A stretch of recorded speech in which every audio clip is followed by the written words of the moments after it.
রাজ্যে প্রথম ব্যতিক্রমী ঘটনা, মিড ডে মিলে ছাত্রছাত্রীদের পাতে দেওয়া হচ্ছে জগন্নাথের 56 ভোগ। গোটা রাজ্যের সাথে সাথে তীর্থনগরী নবদ্বীপ ও মায়াপুর জুড়ে চলছে রথযাত্রার বিশেষ অনুষ্ঠান। নিজ গ্রহ ছেড়ে জগন্নাথ দেব মাসির বাড়িতে ভালো মন্দ খেয়ে দিয়ে তার দিন কাটছে। উৎসব মুখর দিনে এক অনন্য নজিরের সাক্ষী হল নদিয়ার মায়াপুর ঠাকুর ভক্তি বিনোদ ইনস্টিটিউট বিদ্যালয়ের রথের পরের দিন শিক্ষক শিক্ষিকাদের বিশেষ উদ্যোগে ছাত্রছাত্রীদের জন্য মিড ডে মিলে পরিবেশন করা হলো প্রথাগত মহাপ্রসাদ 56 ভোগ। সম্পূর্ণ নিরামিষ এই বিশাল ভোজের আয়োজনকে কেন্দ্র করে বিদ্যালয় প্রাঙ্গণে এক উৎসব মুখর এবং ভক্তিপূর্ণ পরিবেশের সৃষ্টি হয়।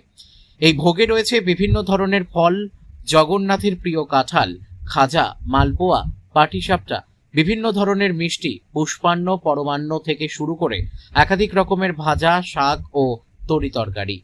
বিদ্যালয় সূত্রে জানা গেছে, রথযাত্রার পরের দিন জগন্নাথ দেবের উদ্দেশ্যে নিয়মমাফিক পুজো অর্চনা ও নিবেদনের পর এই মহাপ্রসাদ বিতরণের আয়োজন করা হয়।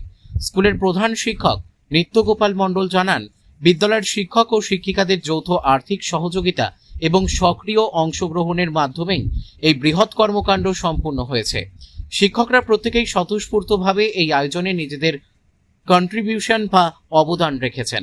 তিনি আরও জানান যে বিদ্যালয়ে প্রায় 400 জনের এই বিশেষ খাবারের আয়োজন করা হয়েছিল, যেখানে স্কুলের ছাত্রছাত্রী থেকে শুরু করে শিক্ষক শিক্ষিকা, শিক্ষাকর্মী ও আমন্ত্রিত অতিথিরাও উপস্থিত ছিলেন। বর্তমানে এই স্কুলে মোট ছাত্রছাত্রীর সংখ্যা প্রায় 1178 জন এবং শিক্ষকের সংখ্যা 36 জন। বছরের অন্যান্য দিনেও এখানে সম্পূর্ণ নিরামিষ রান্না হলেও রথের পর এই 56 ভোগের বিশেষ আয়োজন তাদের দীর্ঘদিনের ঐতিহ্য। বিদ্যালয়ের এই আয়োজনে প্রসঙ্গে নদিয়ার নর্থ সার্কেলের স্কুল পরিদর্শক তথা বিদ্যালয়ের প্রশাসক জনবাস শেখ জানান, এই ধরনের বিশেষ আয়োজনের মূল উদ্দেশ্য হল সমস্ত ছাত্রছাত্রীদের বিদ্যালয়ের সঙ্গে আরো বেশি করে সম্পৃক্ত বা ইনভলভ করা।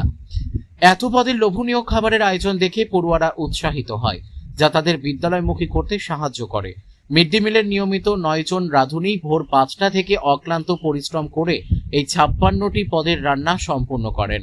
রাঁধুনিদের পক্ষে অসীমা বিশ্বাস অত্যন্ত আনন্দের সাথে জানান যে প্রতি বছরই তারা এই বিশেষ রান্নার দায়িত্ব পালন করেন এবং ছাত্রছাত্রীদের মুখে এই মহাপ্রসাদ তুলে দিতে পেরে তারা অত্যন্ত আনন্দিত ও গর্বিত। সব মিলিয়ে মায়াপুরের এই বিদ্যালয়ের শিক্ষকদের এমন অভিনব উদ্যোগ ছাত্র ও শিক্ষক সম্পর্কের মেলবন্ধনে এক নতুন দৃষ্টান্ত স্থাপন করল।